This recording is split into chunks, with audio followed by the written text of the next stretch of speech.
Okay, hello everybody. We're back again. One more time for the long class, Everyone settle in, get a pillow, take a nice nap. No? Okay. Long class exam. This is nothing new. No new information here. But just in case you missed it or you forgot, October 13th. That's not this coming Monday, but the Monday after. In the evening in Black Rock Exam Center, which is a ways away from here, like type it into Google Maps, it's going to take you an hour or so to get over there, 45 minutes, an hour to get over there. Sorry. MCQ, 15 questions, no negative marking. Okay. And the material will be everything up to including whatever random stuff I say today. And then we close it, and anything that happens next week, not on the exam. So you have time to ask questions and that kind of thing. So, okay. We'll have like a lecture on Tuesday about what exactly is on the exam and that, but it's everything up to and including today. Okay. Again, for help, there's me, there's the Economics Drop-In Center. Here's the information in the Economics Drop-In Center. Again, nothing new, same information we had before. As of this morning, the videos for the lectures are all up. We're up to date on videos. And there's some old exam questions on Blackboard as well. So they're under My Learning, and then there's old exams, and there's a bunch of old exams there for you to look at. This times exam will be broadly similar to those. The material we've covered is slightly different, but by and large, it's about the same. Okay. So take a look at those. If you take a look at those over the weekend, you will find that you have trouble understanding the questions. That is normal. And then you'll have trouble sorting out which stuff is stuff that we've covered so far, or which stuff is stuff that we haven't covered so far. That also is normal. And I want to give you a chance to look at it, and then we'll talk about that on Tuesday, how to discern these things and how to sort that out. And of course, answer any questions. In terms of what the next week is going to look like, in my ideal dream world, it would be you guys asking questions the whole time and me answering stuff about what's on exam, and we would cover no new material at all next week. My experience is that's not what's going to happen, and that we're mostly going to be covering new material. It won't be on this exam, it'll be on the final exam, obviously. But come with questions. It'll make me happy. It'll make your classmates happy. They're embarrassed to ask, but if you ask, they'll be so pleased. They'll be so pleased. Okay. Questions about that? I know I'm supposed to be looking at you when I say questions about that, but it's hard. Okay, we go like here. Like so. Okay. So questions about the exam or what's expected of you. If it turns out something is supposed to be on Brightspace and it's not, like, let me know. I checked the 2 videos. I did not check the 3rd video. YouTube was still doing its processing, so let me know if it doesn't work. I will check it after class. We're doing money and interest rates. Again, this is on the exam, everything we do today. And so we have decided to redefine the word money. And we're going to say that money is anything that does what money does. And so we have to say what money does, and we're going to say it does 3 things. It serves as a medium of exchange, it serves as a unit of account, and it serves as a store of value. There's other definitions. Other people have different lists. If you look on the internet, you'll have 5-item lists, 4-item lists. But the 2 that we're going to be particularly concerned about is the medium of exchange, and to a lesser extent, the unit of account. And other functions that money serves, we're going to kind of ignore here, but it's not like, it's a way of conceptualizing what money is and to conceptualize what money does for us, and therefore to define what is money in our society. So our first and most important one, I don't know if it's most important, but it's the one we're going to focus on in this class. It's the one that we're going to make the most use of, is the medium of exchange.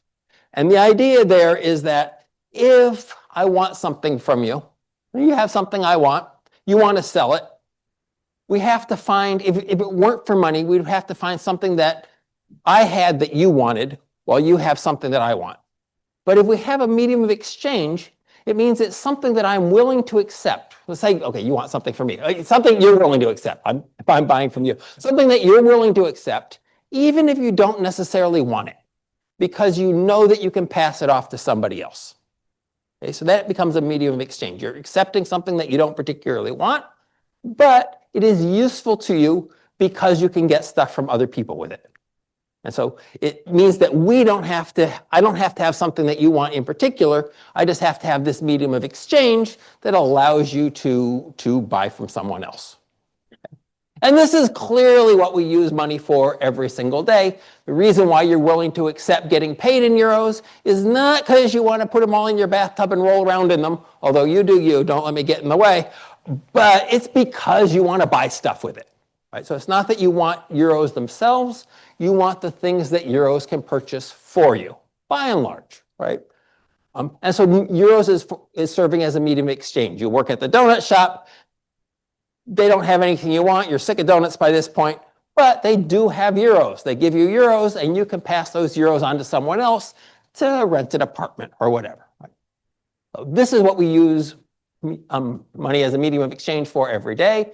And it's super important in a modern economy, right? Because in a modern economy, everyone's fairly specialized. So the chances of you having exactly what I want while I have exactly what you want are pretty slim. So doing direct swaps is going to be really hard the more specialized we become. So having this medium of exchange is really one of the things that makes us able to have a modern economy, where we all do little bits of a giant puzzle. Money also does other things. It can serve as a unit of account, and this is just something to measure two prices against each other, right? So if you say, you've had this problem, right? You go into, and because it's me, I'm going to talk about the toothpaste because I obsess about the toothpaste, but you go in and you say, which is the cheapest toothpaste? And you say, well, this one is $3.50 and that one is $2. Well, you're not comparing like with like, right? Because one of them comes in a big tube, and one of them is a small tube. So you convert that into something comparable, right? Whenever we're dealing with prices, we try to do them in something comparable. If you're on eBay, say, and some of the prices are in pounds, and some of the prices are in euros, and some of the prices are in yen, the first thing you do is you click the little button saying, convert them all to euros so that I can understand what the heck is going on. What you're doing there is you're using euros as the unit of account. You don't particularly care whether they're going to charge you in yen or Australian dollars or whatever. You want to be able to compare prices in the same unit.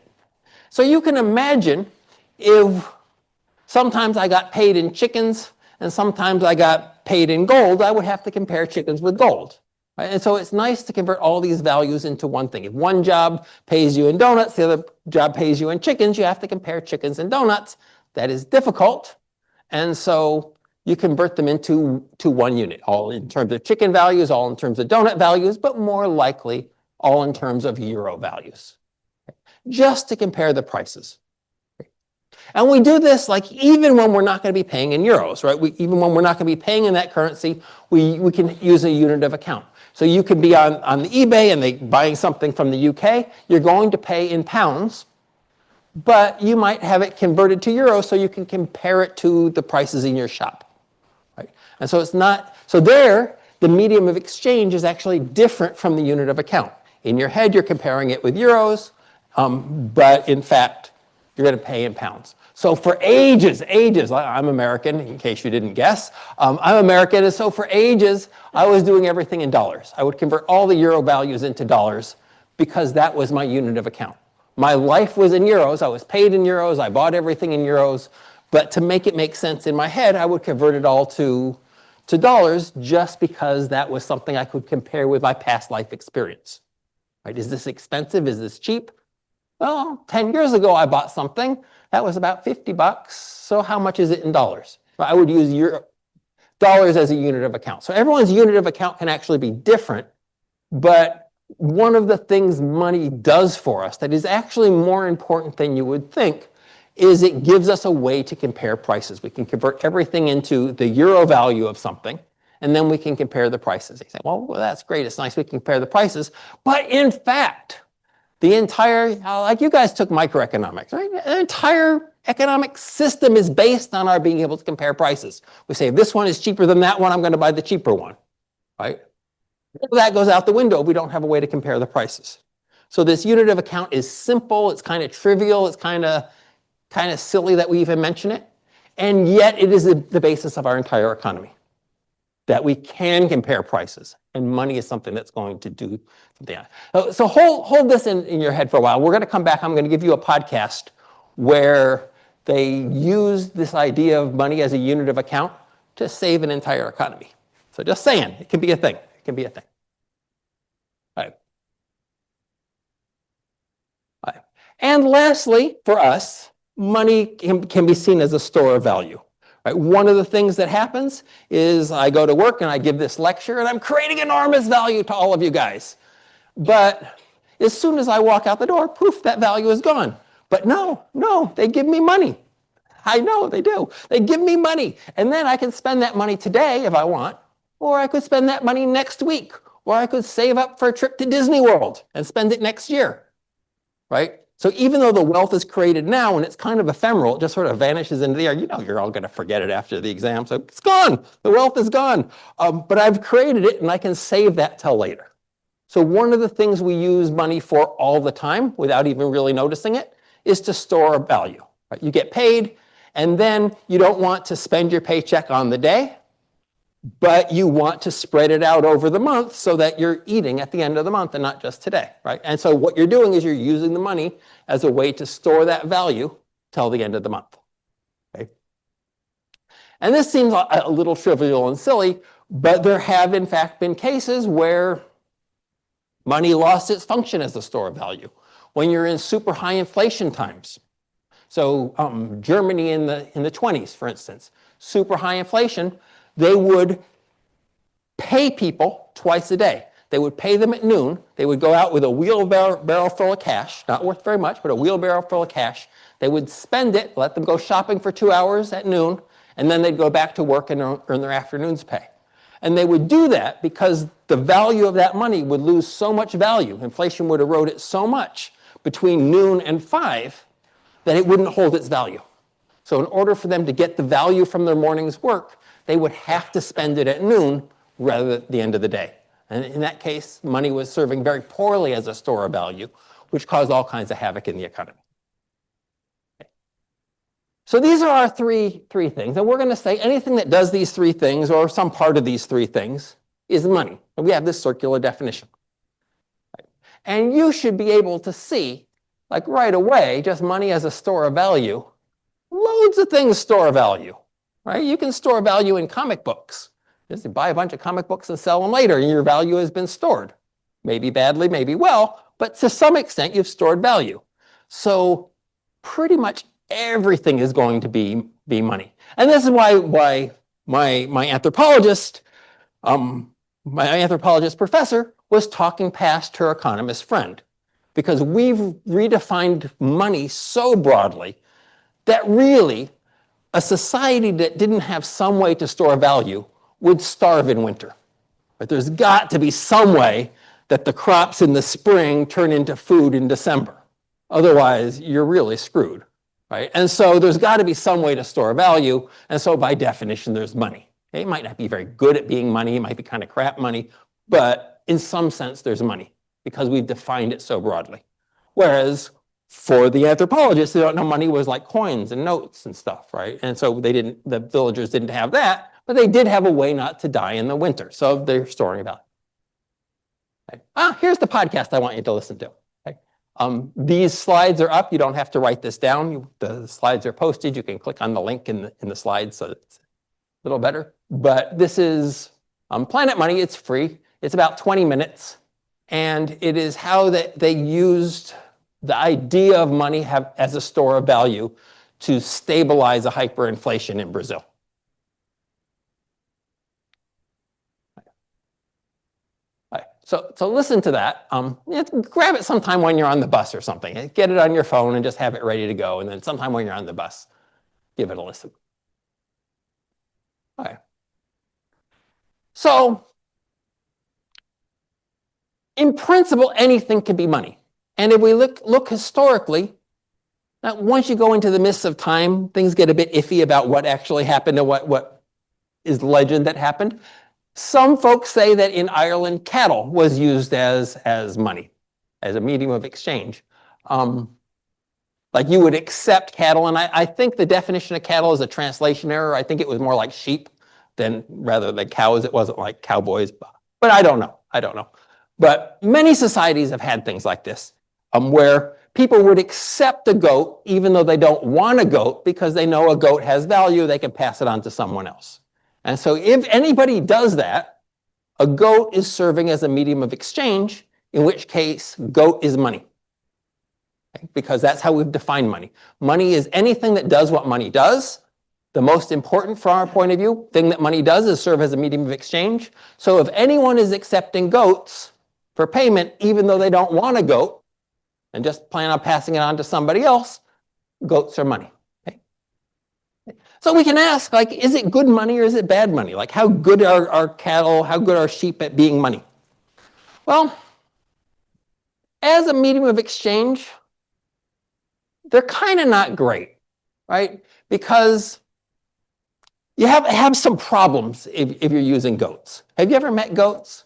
They're super cute when they're small, but when they're old, they're really not. They're kind of nasty, ornery. Like, they're cynical. They're cynical little bastards, the goats. And so you're living with goats, right? All of a sudden, you didn't want a goat, but now you got a goat. And you got to take care of the goat. And that's not ideal, right? And if you want to buy something small, they can say, okay, this is worth 1/50th of a goat. Well, what you going to do? Chop off its foot? Like, how are you going to pay 1/50th of a goat? It doesn't divide up nicely, right? And so small transactions are a problem. Also, large transactions are a problem. I would like to buy all this land. That's going to be 1,000 goats. Well, moving 1,000 goats from here to there is a problem in and of itself, right? And so all of a sudden you've created problems. It's hard to do large transactions. It's hard to do small transactions. It's hard to do fractions of a goat. All these things are problems. Also, as a unit of account, goats aren't great either, right? Because this land, it is worth 50 goats. Well, great. You have a unit of account. I can compare that to other land worth different amounts of goats. But, you know, a goat isn't a goat as a goat. Some goats are pregnant. They're worth more than the goats that are not pregnant. Some goats are real right bastards. And they're worth less than the goats that are nice and decent people, right? Some goats are sickly. Some goats are old. Like, they're all different. They all got their issues. They all have problems with their mom and they got to go to therapy. There's all kinds of deal with goats. And one of the nice things about euros is a euro is a euro. You don't have to worry about that. But a goat is not a goat. Each goat is unique into themselves. They're people. So you have to deal with that. They're not great as a unit of account. But they're kind of terrible as a store of value, and they're kind of amazing as a store of value, right? They're kind of terrible because you have to keep goats. You have to feed them. You have to keep them from being sick. But goats pay interest. You get 5 goats, you put them in a room, end of the week, you got 6 goats. Well, it takes a bit longer than that, but you know, you get little cute little goats. And so as a store of value, they're pretty good, right? They're not perfect because you have to take care of them. But this points out a feature that is going to be important for us. I'm being a little silly, but in fact, this is a historical thing. This is things that happened. It's worth thinking about. But I'm being a little silly because I want to point out that we said money is whatever money does, but there's nothing that's going to do all 3 of these things equally well. Right? So there's potentially trade-offs between these things. Something can be a really good store of value while being a very bad medium of exchange, even if it does get used as a medium of exchange sometimes. Right? And so they don't all have to line up with each other. In fact, I was using myself in our modern economy. Well, okay, the economy of 2000, so it's an ancient economy now. But the economy of the 2000s, I was using euros as a medium of exchange. I was using euros as a store of value, but I was using US dollars as a unit of account, keeping track of which things are more expensive in US dollars, not in the things that I was using. So they don't have to match up, right? But we're going to say money is whatever does those things. And we're being a little vague here, right? Okay. So I want to give you I'm going to ramble on a bit because I like this bit. But also I think it's useful. a history of money. And so from here on, everything on this page is going to be kind of truthy. It's going to have a truthy vibe to it, maybe, but it's not going to be literally true. So I'm going to play a little fast and loose with the history of things just to give you an impression of what was going on. But real life, first of all, the ancient stuff is shrouded in mystery because ancient stuff always is. And the more recent stuff is way more complicated than I'm presenting it. We could have whole lectures on any one of these episodes. So I want to give you a broad overview of where we are, how money came about, what stages has money gone through, and where are we now with this notion of money. Okay? So nothing is true that I'm going to say, and yet it's so true. It's that kind of thing, right? That kind of thing. So initially, and this may not be chronologically correct, but very many, like if you look at isolated villages and isolated societies now, very many sort of small societies work on commodity money. Commodity money is something that is serving the purposes of money, but is also useful for other stuff. It is a commodity. It's a thing that's main value is itself. So my example of goats is that way. Right? In society that use goats as a medium of exchange, these are typically societies where they have a lot of use for goats generally. And so very many people actually do want a goat, right? Not everybody, but a lot of them do. And so it is a commodity in and of itself, while at the same time serving as a medium of exchange and other things. We have here we go. So this should have come up with commodity money, not metallic money. So here we have, like, it sounds like an ancient past sort of thing, but here we have 1990. I believe this is in Russia during the hyperinflations there after the fall of the Soviet Union. And we have school teachers here being paid in vodka. So vodka serving as a medium of exchange. You get your school teaching services, we will give you vodka. Now, I don't know, you can check them out. I think, like this lady here, she's seen some shit, man. She was a kid in Stalingrad, like, oh, here we go again, another rubbish government thing. I feel like she might drink some of it.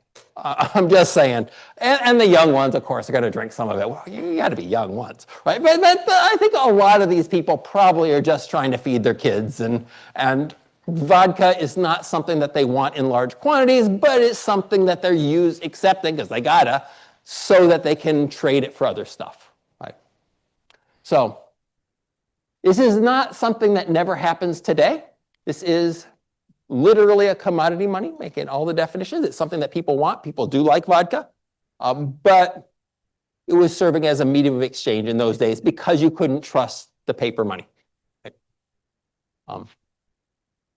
Now, I will say that vodka, we just think about how good vodka is at being money. We can think of a few problems with vodka. First of all, if you get paid very much, you notice they're getting paid different amounts. Here we got 2, here we got 3. I don't know, senior teachers, junior teachers, I don't know what's going on there. Maybe someone did extracurricular activities after school, I don't know. Or maybe she just drank the 1 bottle already, like it was a rough day getting paid in vodka and just swung it. Anyway, she kind of looks like she might have. The trouble, there's some trouble with vodka. First of all, if you get paid very much, it's heavy to carry around, right? You got to store it someplace, then your uncle like drinks it, and like it's a whole thing to keep vodka. You need to have a strong box and all that. Because it is a commodity, right? People want vodka for itself as well as its monetary value. So your uncle might just drink all your wealth. It could happen. If you met him, he's bound to drink all your wealth, bound to. Also, you have issues like vodka is easy to water down, right? If they want to pay you, okay, we promised to pay them 3 bottles of vodka, but what I can do is I can take a third out of each one and fill it with water, and then I'm only like paying 2 bottles of vodka, but I get this whole, like it's great. And this, by the way, is something that happens a lot with monies. It's called debasing the currency for reasons that we'll see next, but it's like promising you one amount of this commodity, but you can change things, water it down to make it less of the expensive thing in there. And so that's a problem. And there's various things they've done to do that. I'm sure there's government seals on these. If you get a bottle of vodka, you'll find government seals on them all saying some reason, like, I know nobody's opened this. Well, I kind of think nobody's opened this and watered it down, right? That's a thing. Because people know that's a problem.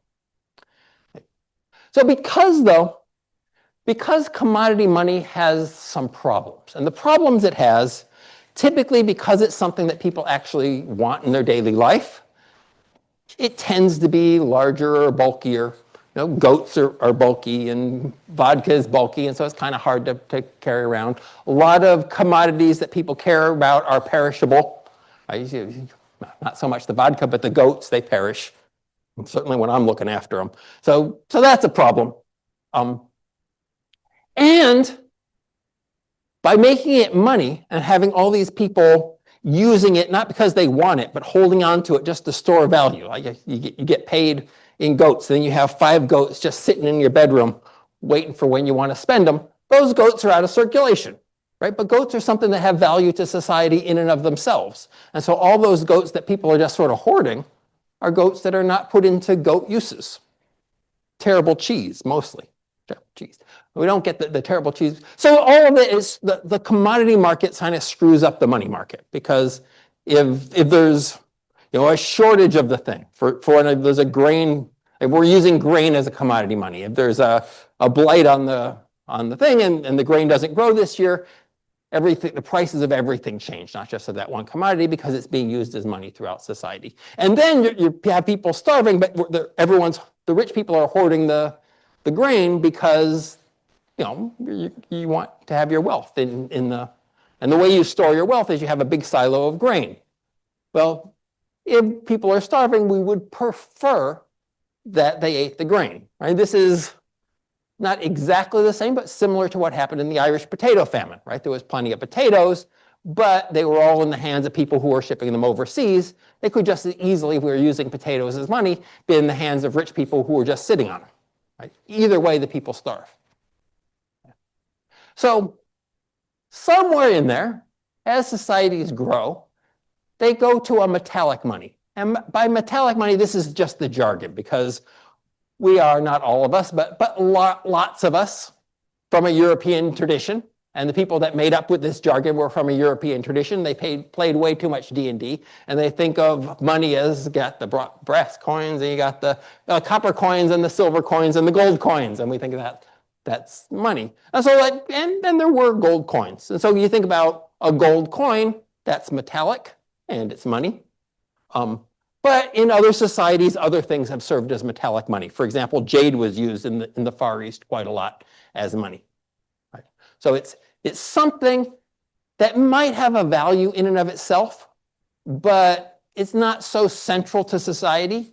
Gold isn't really central to most of society. Yes, you use it for gilding some things and stuff and for showing off how rich you are. But basically, it's not, particularly in ancient societies, crucial for the functioning of the economy in and of itself, right? Except in that it serves as a money. And so you start using this thing, something that's kind of rare, but easily identifiable, and not really, for most people, a commodity in its own right. And you start using that as money. Okay? And this is nice because it's somewhat rare. You can make the money rather small. So you can have small pieces of jade, you can have small pieces of gold, and you can get a fair amount of wealth in a small area. It's also nice because you can divide it into bits. You can have small coins and big coins, and you have little bits of gold, big bits of gold. And so it is much more practical for a large-scale economy than commodity money typically is.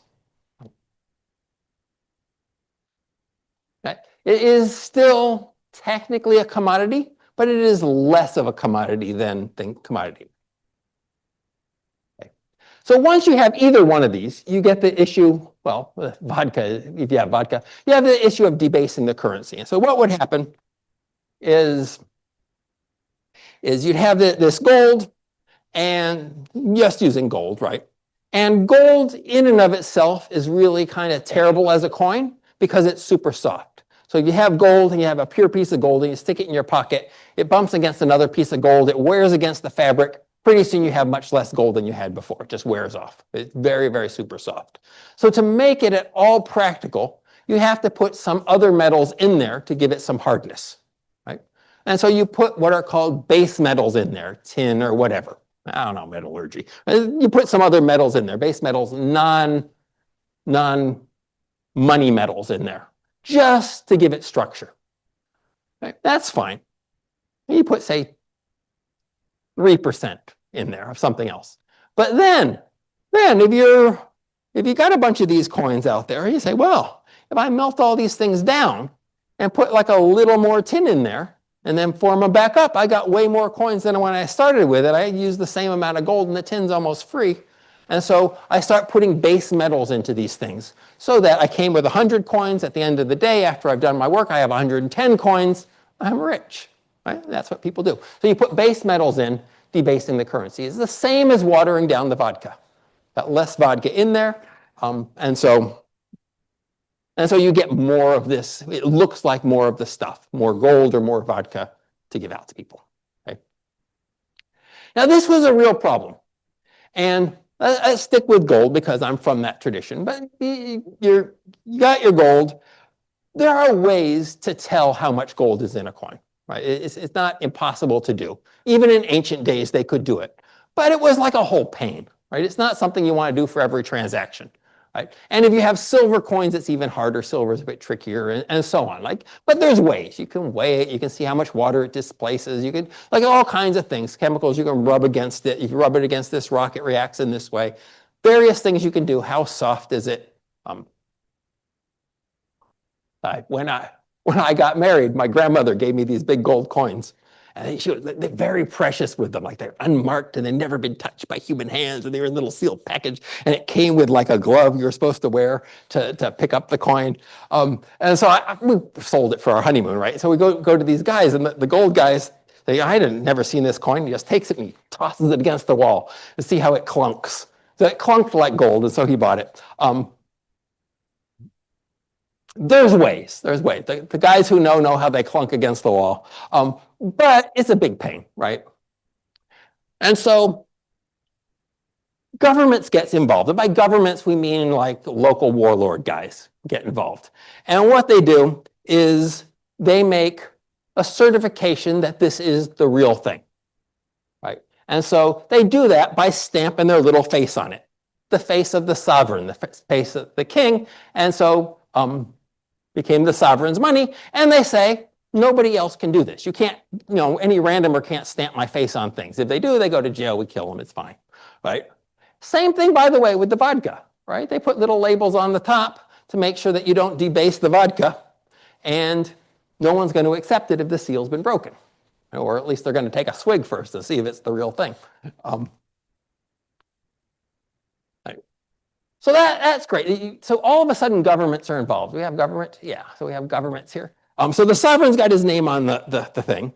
And so therefore, it's very difficult for counterfeiters to do this. They can do this, but they're risking jail and decapitation and all that. But there's nothing stopping the king from doing this, right? Because it's his face. No one's going to cut off his head if he stamps it on something else.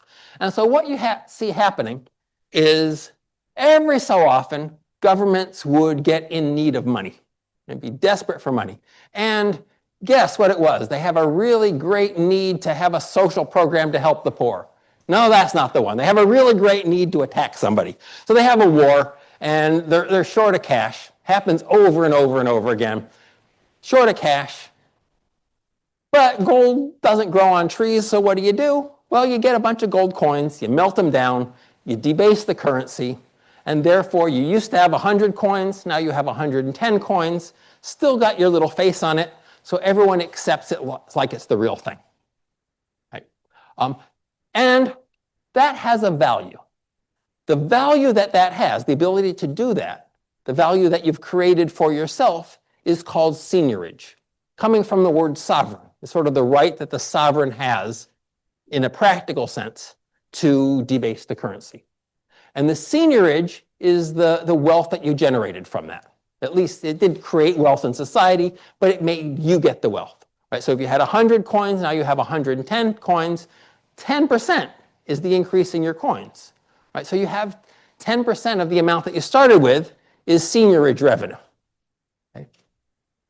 And by the way, we still have seigniorage to this day. It is built in when the central bank prints more money, which they do on a regular basis. That creates wealth, or really appropriates wealth from other people, and that gets divided up between the countries. So every month, the Irish central bank gets a check from the European Central Bank saying, here's your share of the seigniorage revenues. Have at it, shrimp fest. Right? So how does that work? It really works kind of like a tax. So what happens? So imagine for a minute, like let's leave the government and this esoteric stuff out. Suppose that for your birthday, you've been a very good student, I've enjoyed having you in class, I'm going to give you a present. And the present that I give you is a printing press that can print euros and a little document saying that you're allowed to do it. This is a very good birthday present, is it not? And you would say, thank you very much. And then before the cake, you would go down into the basement and you would start printing up euros. I'm guessing, you do you, but I'm thinking most of us would print up euros for the next, say, 12 to 10 months. Right? You just print up a whole bunch of euros, hang them out to dry, and go out and buy stuff. Right? What we're getting out of that is seigniorage. We're able to print money that wasn't there before, and we're using that to go out and buy stuff. Okay? And so I go out, I get my printing press, I go out and buy a car. Well, by doing that, I haven't created a car. The car existed before. I just means that somebody else that was going to be able to buy that car, they said, I'll pay $10,000 for it. And I say, no problem, I'll pay $11,000 for it. The price of cars goes up. They no longer can afford it. And I get the car and they don't. So I drive up prices, generally speaking, and I get the stuff rather than who was going to get it before. Because I didn't really create anything. I didn't build a factory. I didn't work. I just put some tin in the thing. I printed some euros. Okay? So seigniorage is serving as a tax, and the tax happens through prices, generally speaking.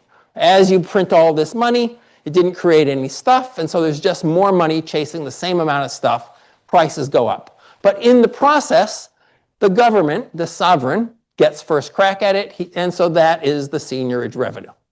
Okay? And it's taking away from someone else in pretty much just the same way a tax does.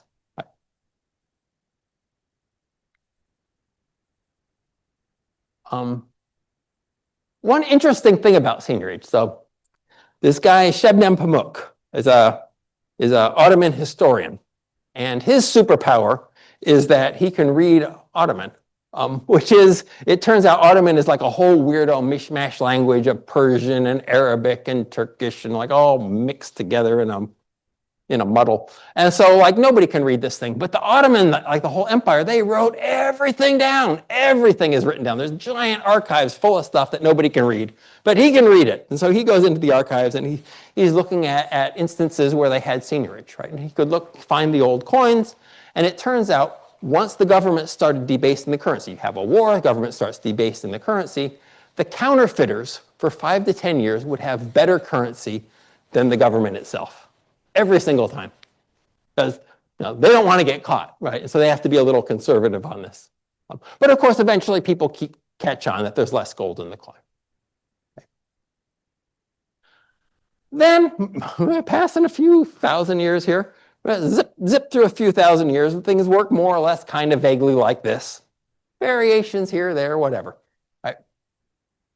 Then we have the invention of banknotes. And banknotes are interesting because banknotes come about because as society gets richer and there's more and more and more gold floating around, prices are high, various bouts of seigniorage, all of a sudden, over a few hundred years, suddenly, it starts to be a real pain to carry around very much money. And that sort of richer people, you have a big box full of gold going off to, like if you're visiting your mom off in some other city, you got this whole big box of gold you got to carry around. Then you have to have guards to guard the gold.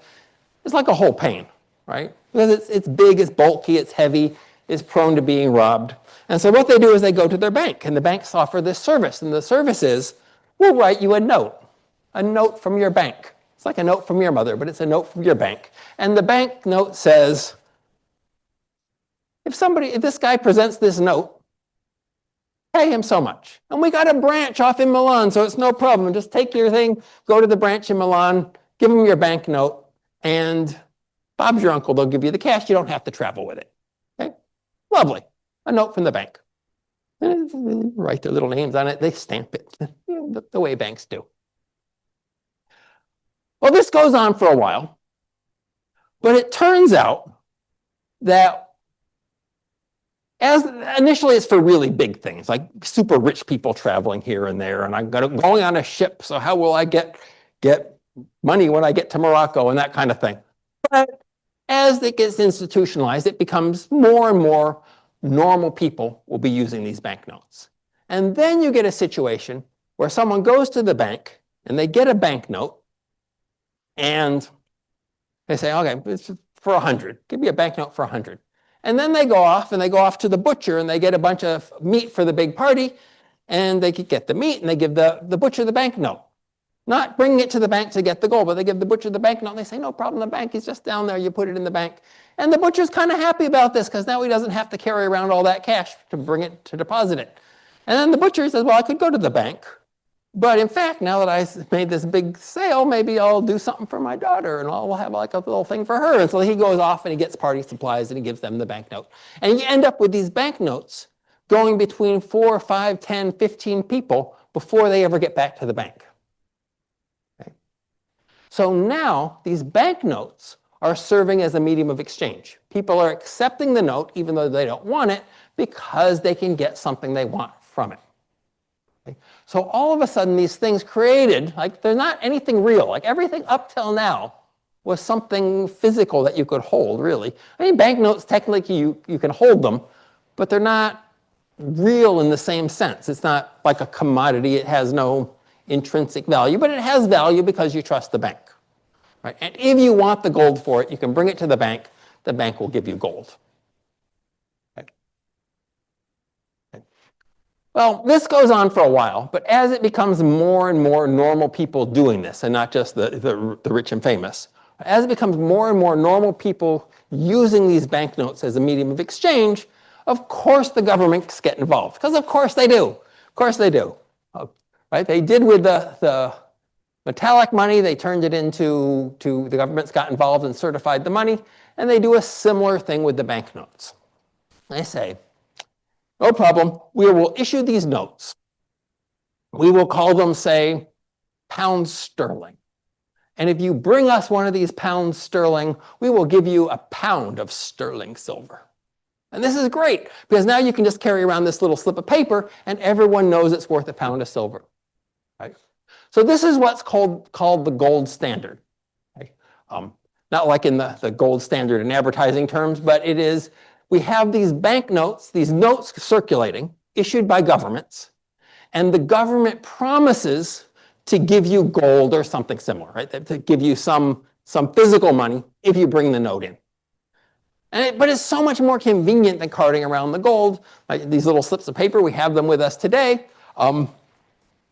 So much easier than carting them around, and so everyone sort of switches over to these paper monies where you can have like a whole wad of them in your wallet and it's not a big deal. But it's fine because if you ever want the gold, you just bring it to the bank and turn it in. Right? And if you go to Northern Ireland, I recommend, you must have been. You've seen their money, right? You've seen their money. They got, what banks they have? They have Bank of Ireland, for instance, stamped right on the money. They got the picture, I guess, of the king now. I haven't seen it. Of the picture of the king, and they got Bank of Ireland stamped there right next to his pretty face. Right? Because this is a holdover from the olden days when banks were issuing these banknotes. And the way they did it back in the day in the UK is they said, okay, we're going to have these banknotes. They're going to be backed by the government, but the banks have their printing presses. They got their thing, and we're going to integrate them into the whole system of printing up this money. And so in Northern Ireland, they are still issued by the banks, but with the direction of the Bank of England, the Central Bank of England. It's a historical weirdness. They don't have it in the rest of the UK. Scotland, maybe? I don't know. But down south, they don't have it. They do it the normal way, like our euros, which are just issued by a central bank. Okay, that's the gold standard. There are sometimes when you get, I just saw a bit of weirdness, where you get countries working on several metals at a time, where it's a sort of a gold slash silver thing where you can trade it in for gold or you can trade it in for silver. They got some monies that are backed by gold and other monies that are backed by silver. And I put this thing in for our William Jennings Bryan just to point out that this is all kind of dry and esoteric, but it can be a really, really, really big deal. And as far as I understand what's going on with Mr. Bryan here, he made this speech about the cross of gold, saying that they're enforcing this gold standard, and that is crushing the farmers. And he made this great speech, and everyone carried him off, and he was very nearly became president. He was the Democratic nominee for president, and got very close to winning. And the issue there was you had very low price growth. So because when you're on the gold standard, you can't print a piece of paper. You can't print, say, in that case, $1 without having gold in your vault, right? Because you're promising if someone brings you the $1, you're going to give them the gold. And you probably never will have to, but the rule is every $1 that's out there is backed up by a certain amount of gold. Right? But gold was not growing as fast as the economy, and so prices were going down, which meant a lot of farmers borrowed a lot of money, because that's what farmers do, but then prices went down. Right? And so they had to pay 5% interest, but that was getting more and more difficult to do. The real interest rate was higher and higher. Right? If we lower inflation for the same nominal interest rate, the real interest rate is going to go up. And so this was squeezing all the farmers, and so they got really genuinely riled up about this, because the fact that we weren't printing any more money meant that they were losing their farms. If prices had increased, then the interest rate they were paying would be normal. But because prices were unexpectedly going down, they were really being squeezed. And so he was arguing that we should go on to a bimetal system. We should allow silver as well. And therefore, we could print more money because there was all this silver that wasn't in the vaults at the moment. You could print more money based on that, get rid of have some more inflation, and that would make the debts that these guys owed less onerous. Which points out one of the big troubles with the gold standard. And one of the big troubles of the gold standard, it's also one of the things that gold standard people who like the gold standard advertise, but one of the problems is you don't have flexibility to adjust the amount of money that's in the economy. There's so much gold, you can take money out of the economy just by buying it up, putting the gold in there, but you can't make more money unless you can find more gold somewhere. Now, the upside of that is that, well, it's going to be very hard to do this seigniorage stuff, right? It's going to be very hard to debase the currency, so you go into war and then all of a sudden you got this inflation because they keep printing more money. So it solves that problem, it has other troubles. Okay. I'm going to leave it there for the break. We have a 15-minute break, and I will see you after. Or during if you like. A few moments later. Okay, let's start up again.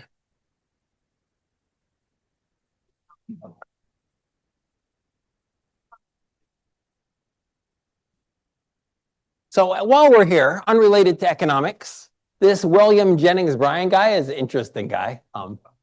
He is also famous for the Scopes monkey trial. He was the guy representing the state saying that the Mr. Scopes should go to prison for teaching evolution in the schools. So, U.S. problem.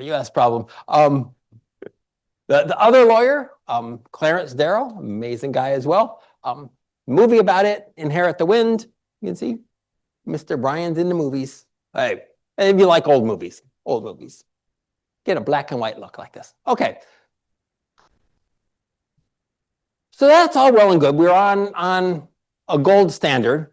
And not like by we, I mean the vast majority of the world. It was on some form of the gold standard by that point. And then along comes World War I. And wars, as we know, are times when the government really would like some cash, right? So taxes are hard to levy because everyone's poor, all the boys are off fighting and all, right? So it's a difficult time and they really are strapped for cash. And historically, seigniorage is the way to do it. You just debase the currency, you water it down, put some base metals in there, but now that everyone is on the gold standard, that's become very difficult to do. Okay? Another traditional way to get out of that is to borrow money from somebody who's not in the war. You just borrow tons of money from somebody else and then you pay it back after the war or not, depending on your nature, right? But that isn't really possible anymore because World War I, very large war, all the rich folks were at the war themselves and so they had financial troubles their own selves, right? So borrowing large amounts was problematic as well. And so there's great need for money. You're on the gold standard. You bring your note, you get £1 sterling, that's a problem. And so what everybody did was for the war, emergency measures, they dropped the gold standard. And so they say, we're not gonna, like during the war, we're gonna issue these notes, but you can't bring them in and get your gold or you can't get your silver. Okay? Just, you will after the war, it'll be fine, but during the war you can't. And nothing horrendous happened because of this. Like surprisingly, like nothing horrendous happened because people kind of understood they're debasing the currency like they always do. Like it's not new in wartime to debase the currency. And they were doing that. They were printing lots of dollars and pounds and francs that they didn't have any gold for. But it was kind of par for the course, right? There's high inflation, but it's fine. Like, people complain, obviously, but nothing fell apart in the world in any sort of way. And then when the war is over, they immediately, almost everybody immediately goes back on the gold standard as quickly as they can, a year or two, a couple years. They don't go back at the same rate they did before. Before a pound sterling got you £1 of sterling silver, now it gets you, I'm making up the numbers, but half a pound of sterling silver. We're still going to call it a pound because we're not going to call it a half pound. That's ridiculous. But it doesn't get you as much silver as it does before, but it still gets you silver, right, at a known amount. And so everyone goes back onto the gold standard because money meant stuff. In all of history, money meant stuff in some form or another. Even, banknotes, and the stuff isn't there, the gold isn't there, but it's in the bank. There was always a backing by something up till that point. Okay? The only country that didn't go back to the gold standard was Germany. And this was predicted by our good friend John Maynard Keynes in the end of World War I. He was a very, very junior guy. But he was from good family and he knew people and he was a clever student and all that. And so he was in the Treaty of Versailles where they made the peace for World War I. He wasn't anyone important. He was somebody who was carrying the important people's briefcase, but he was in the room. He's not allowed to say nothing. And so after the treaty came out, he wrote a book, his first book, The Economic Consequences of the Peace. And in that he said the reparations that Germany was demanded to make, the amount of money they had to pay back for the evil that they did, that was so large that it was going to cause the German government to have to print a lot of money. There'd be hyperinflation, there'd be a recession. That would lead to the rise of a dictator, which would result in another world war. It's ridiculous fantasy, and would never happen, but that's what he said. And so that, I think, is part of his later fame, was that he has some thoughts that matched up with something. He became much more famous for well, the model you saw before and the one that's going to lead to in a couple weeks, 3 weeks. And in fact, that is what happened. What happened is Germany had so many debts that they couldn't go back on the gold standard. They just didn't really have the gold, and they had to pay back these debts. So they started printing money. And they started printing money faster and faster and faster, and we ended up in a hyperinflation, where we had that situation where people had to be paid twice a day so that they could get the value. Like the prices were going up so fast that if you didn't spend it at noon, it was pretty much worthless by evening. People would wallpaper their house in money because it was cheaper than the wallpaper. And of course, this has horrendous implications throughout society, right? Work is weird because you're getting paid at noon and you have to go buy something. Money doesn't serve as a store of value at all. If you're on a fixed income, you know, like somebody's grandma is on a fixed income. She's got a pension from the war, or the war heroes pension from the war, but that's wiped out. And so it's a situation where like, it was really, really, really bad. Like grandmother's starving bad, right? Because they just don't have, and so it has affected Germany ever since, this experience of hyperinflation in the 20s and, you know, leading to a dictator and all that. It was a real problem, and everyone saw it. Like this, like it was not like a hidden thing. It was a disaster for the German economy. It was a disaster for the German people. Everything fell apart because of this printing money. And it was, you know, also picked up by dictators who exploited it to become dictators. All right. So Germany had a horrible situation there, and everybody saw it. And so World War II comes along. Everybody needs money. Everybody goes off the gold standard in one form or another. And then of the large developed economies, the only one that sort of functioned all the way through without getting bombed was the US. And so the US is supplying stuff to everybody. And in response, it's just a gift. No, it wasn't a gift. It was paid for. It was paid for in what? In gold. Of course it was. And so all the gold ends up in the US, all of it. But, you know, huge chunk of the world's gold by the end of the war has ended up in the US.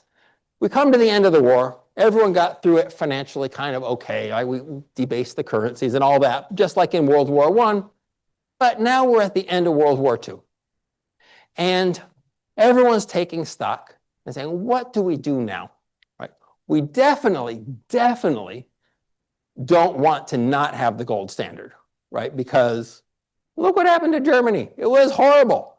Right? I love my grandmother. I don't want her to starve. I'm sure they're not going to give her money myself. So we must do something for this financial system. So everyone's agreed, like we want to do something for the financial system. And what that means, do something for the financial system, is get the money backed by something real.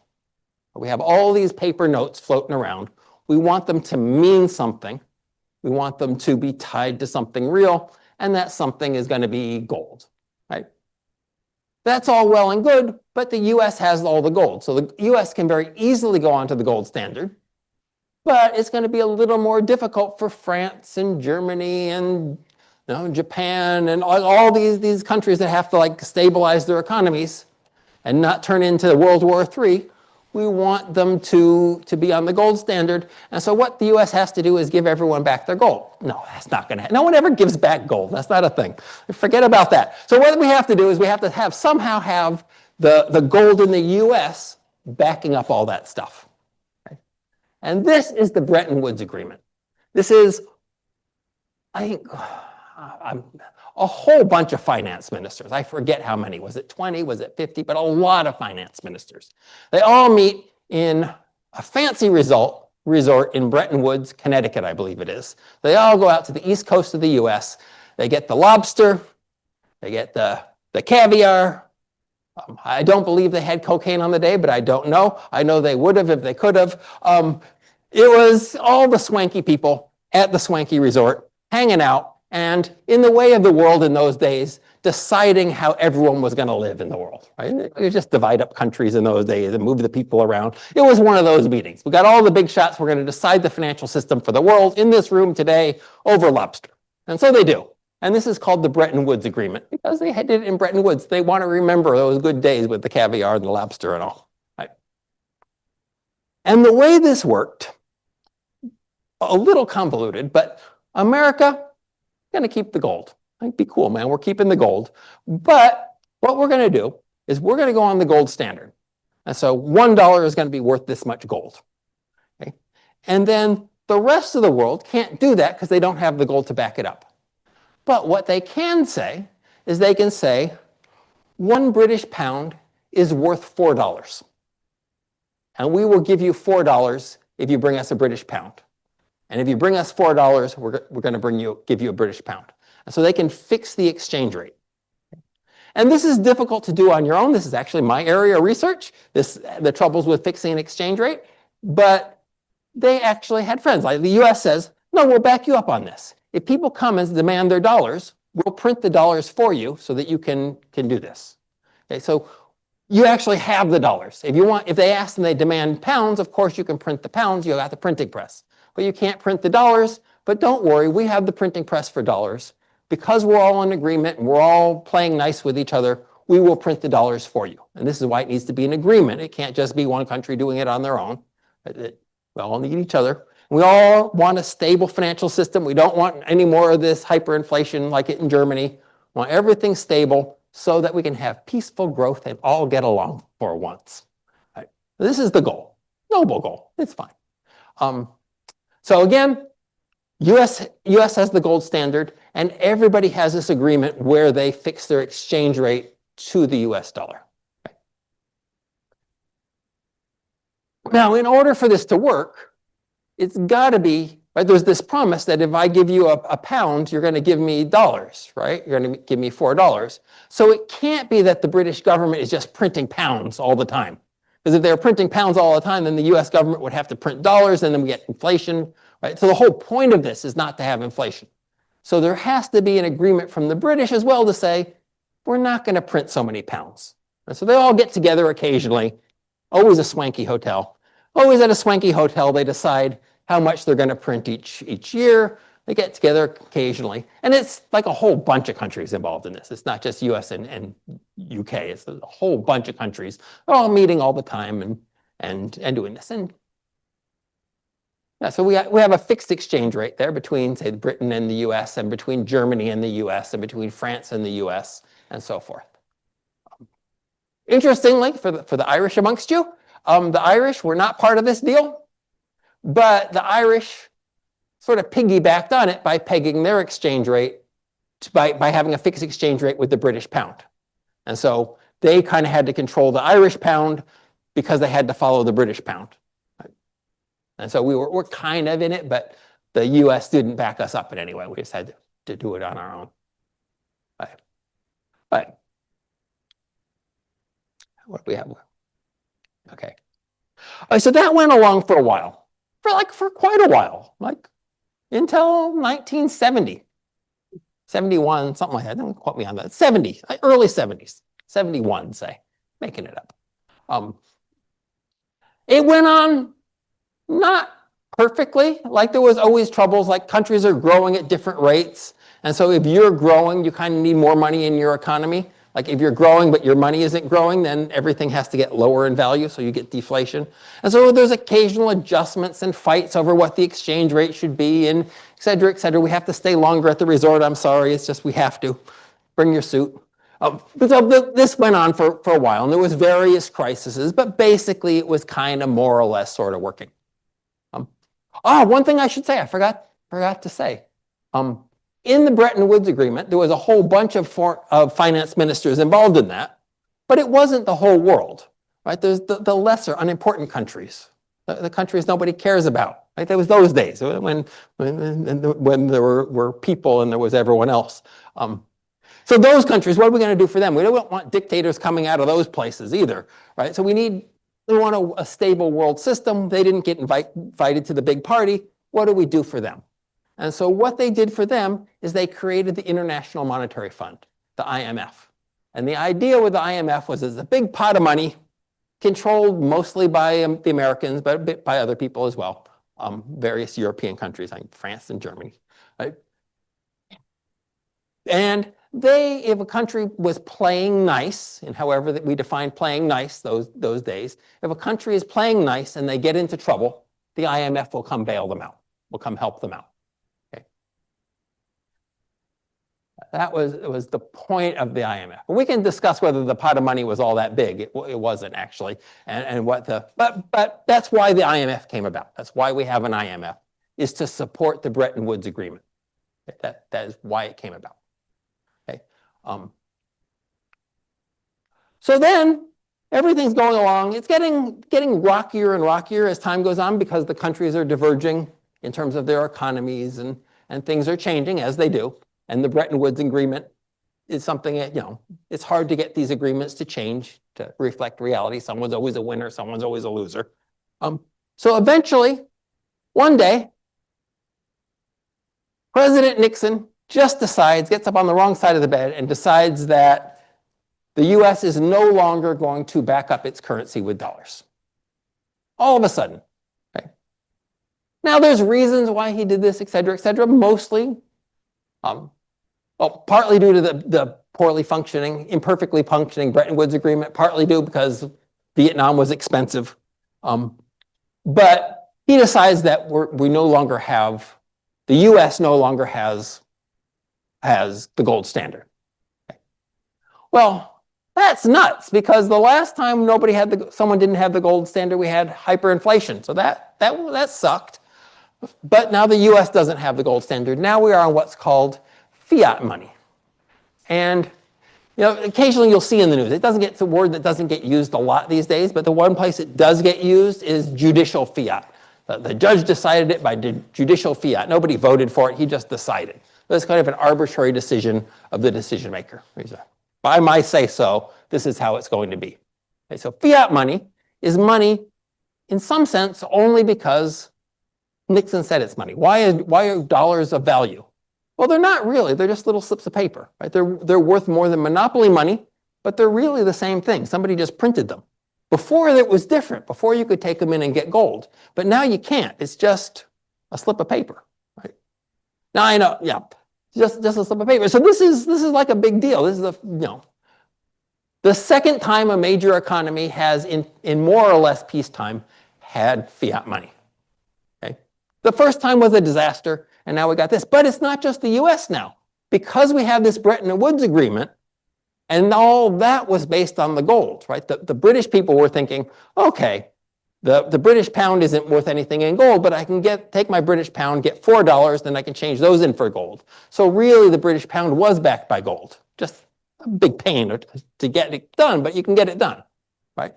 But now the British pound isn't backed by gold. And now the Irish pound isn't backed by gold, and the French franc isn't backed by gold, the Japanese yen isn't backed. Nobody, the whole world, overnight, thanks to Mr. Nixon, is on fiat money, something that had never, well, once in history been done to great disaster. And now the whole world is doing it. Good times, good times. It is fair to say that normal people didn't freak out, but your economists and your finance ministers and people like that absolutely, totally freaked out, because only happened once before, and it didn't go well, right? And so now we're all in it. And so this was like a big, big, big deal. And it was not clear whether 10 years after that, we weren't going to be having hyperflations all over the world, my dictators rising up and Keynes saying, see, I told you so, everywhere we went. It was not clear what was going to happen. Because never before, I want to say, never before in history, since the dawn of time, had large swaths of people not had money that was in some sense something. Okay, now it is just a notion in our mind, and it's a notion in our mind for almost everybody all at once. Okay? And it wasn't something like we picked. It was just, here it is. Okay, good times. Okay. So, Europeans, we can't trust those guys. Let's get our act together on our own. We can't, we are relying on the Americans. They're not backing it by gold. And we don't, like particularly the Germans are saying, that was really bad. Like, let's not do this again. Like, let's get our act together. Let's have a stable financial system. Before we were sort of piggybacking on the US to have a stable financial system in the world. That's not happening anymore. Let's at least have a stable financial system inside of Europe. Okay? And this is the creation of the European monetary system, which, by the way, we don't have anymore. The European monetary system, long gone. But it was created in the 70s to deal with this problem, the fact that the Bretton Woods Agreement fell apart. Okay. And the system was very complicated. Oh my God, it's so complicated. Like, I know a bunch of theorists that made their name just trying to figure out what the hell was going on with that system. Like very clever stuff, but it was super complicated. But here's sort of a gist. They say, well, we used to say have a fixed exchange rate against the US dollar, right? Because it was backed by gold, that made sense. Now, we don't have the giant stacks of gold. Those are all in Fort Knox. By the way, this is where Fort Knox became a thing when they ended up with all the world's gold. So we don't have the giant stacks of gold, so we can't do the gold standard thing, which we'd like to, but we can't. So what we're going to do instead is we're going to cooperate with each other in Europe, decide how much money to print in every country, and then say, have a fixed exchange rate against each other. And say, a British pound is worth 7 Deutschmarks. It's worth 6 francs. And we'll just decide amongst ourselves and we'll swap them out. And if someone comes to me, if I'm British, and comes to the British Central Bank and says, I would like to trade in my pounds for Deutschmarks, it's not a problem. I just call up my friends in Berlin. Well, not in Berlin in those days. Where were they? I forget where their capital was. Anyway, wherever they were at in the West German days. Call them up and say, send me some Deutschmarks. They'll print some up, wait for the ink to dry, and send them to me. Okay? So because we're cooperating, we can do this. Okay? That was the plan. And every so often, we're going to have to adjust this, and we're going to have meetings. They're all going to be at swanky hotels. So that's still on. The yearly party's still on. So it's all okay. So we're doing that.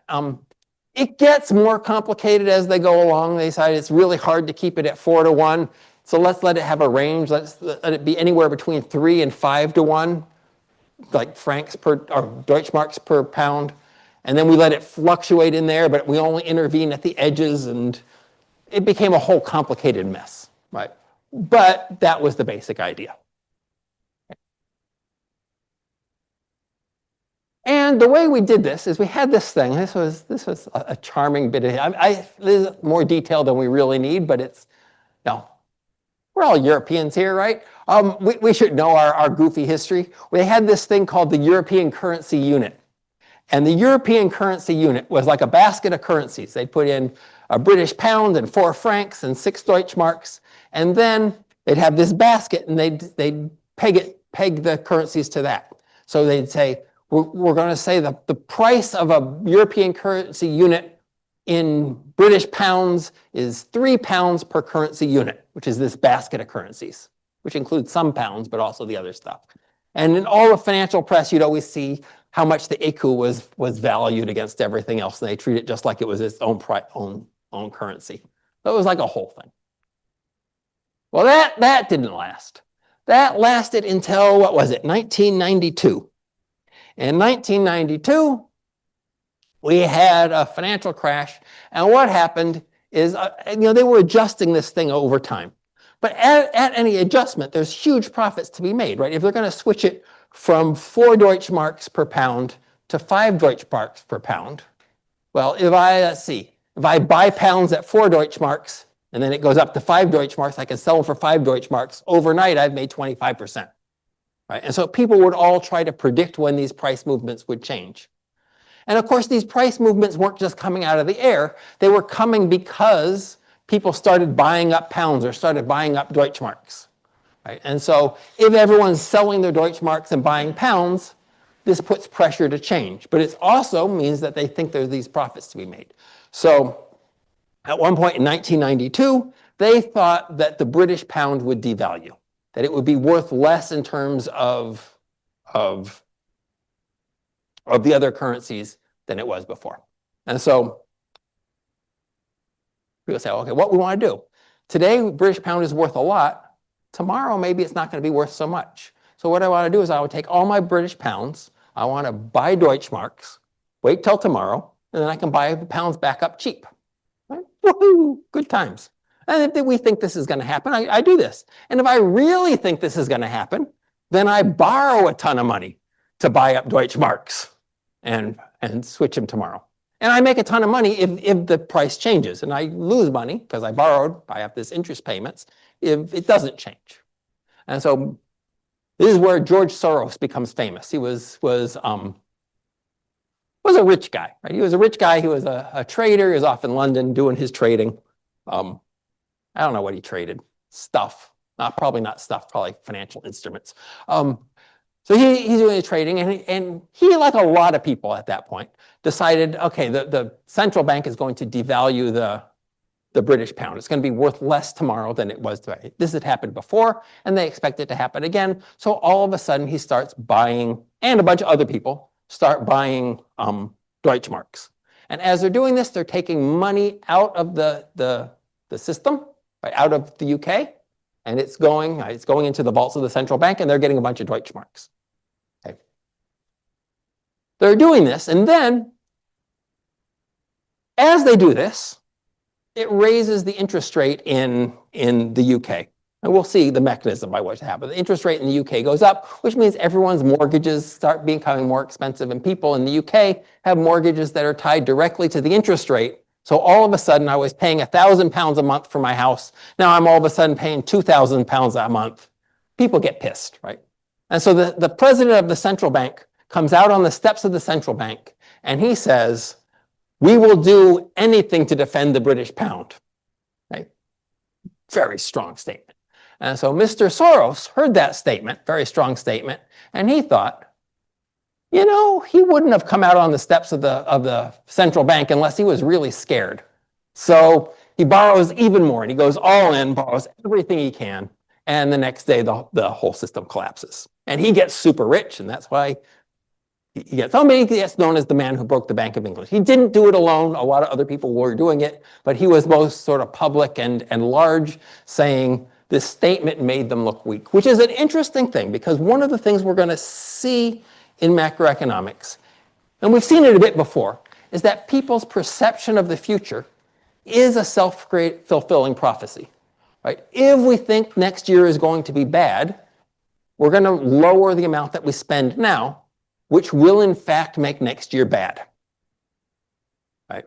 And so if we're pessimistic, that creates the very conditions that we were pessimistic about. And if we're optimistic, we spend a lot, and then in fact next year is good.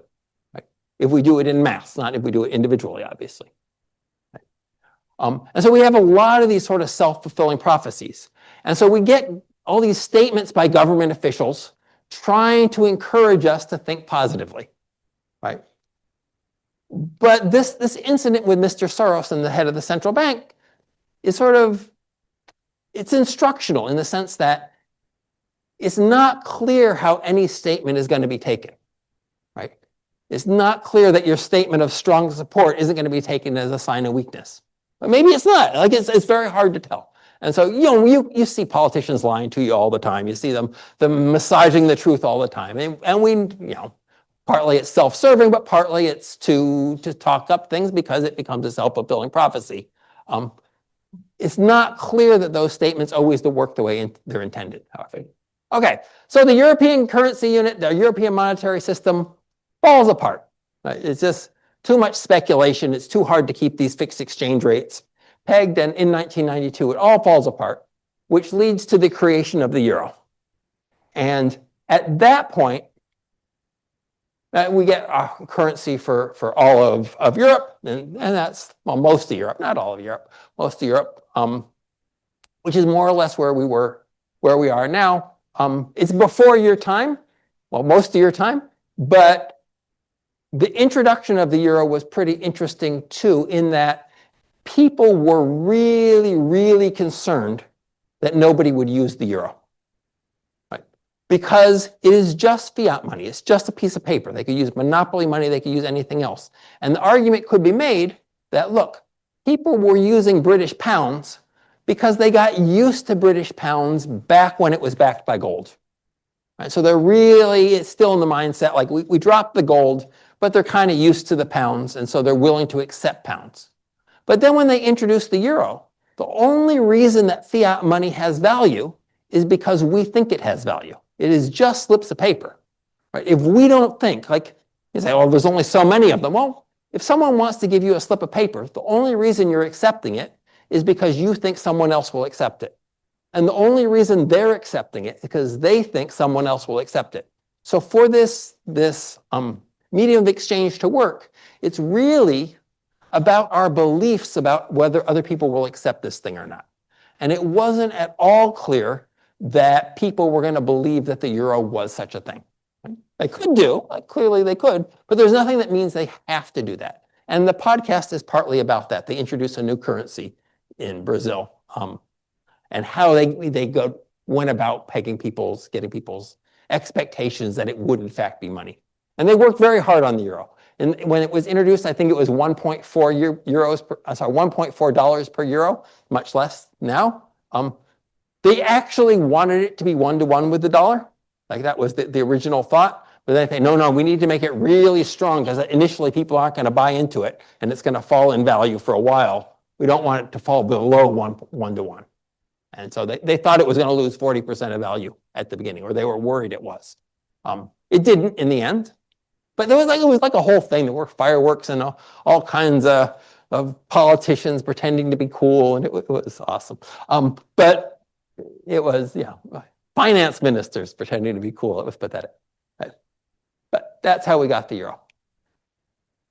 And the euro is managed by the European Central Bank. And so because we've gone to a currency for the continent, more or less, the individual central banks have stopped being central banks in the traditional sense. So the Irish Central Bank, for example, does not control the money supply at all, whereas the European Central Bank does it. Irish Central Bank, more of a research institution, researching what's going on with the Irish economy and regulating our banking system for reasons we'll definitely get into.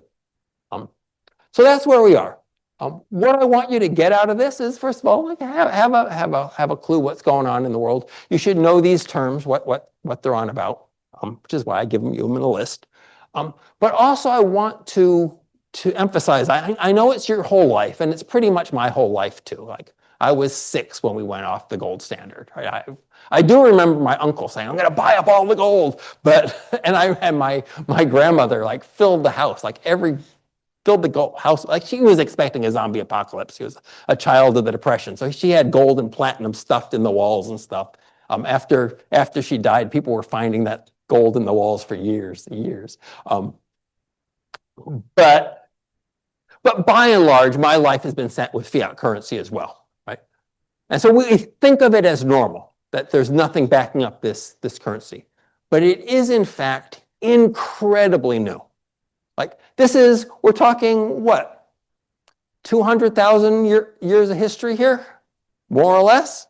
Okay, we're just doing like recorded history, like 6,000 years of recorded history. Always money was something physical. And it is only in the last 50 years that it is not. Okay. And so we think of it as normal, but in fact, the jury's still out on how it's going to behave, like what's going to happen with this. Right? We haven't had, for example, any major worldwide crises yet. Right? We've had some issues, but between 1970 and now, like, there's been no major world wars. There's been no major pandemics. So our pandemic was a minor pandemic, right? But we've had nothing like the Black Plague or anything like that wiped out a third of Europe. We didn't have that. And partly it's policy, but partly, it just hasn't happened yet. And so we don't know how the system is going to work when it's really stressed. We just honestly don't. Well, we hope. And so a lot of research is like new. Like a lot of the stuff like monetary theory and how to run a central bank. These are not mature fields. Like we're shifting focus all the time. We're trying to figure out what the issues really are, because 50 years seems like a lot, but it's also kind of not, right? And so a lot of things haven't happened, and we are wondering what will happen when times get hard, and we just don't know.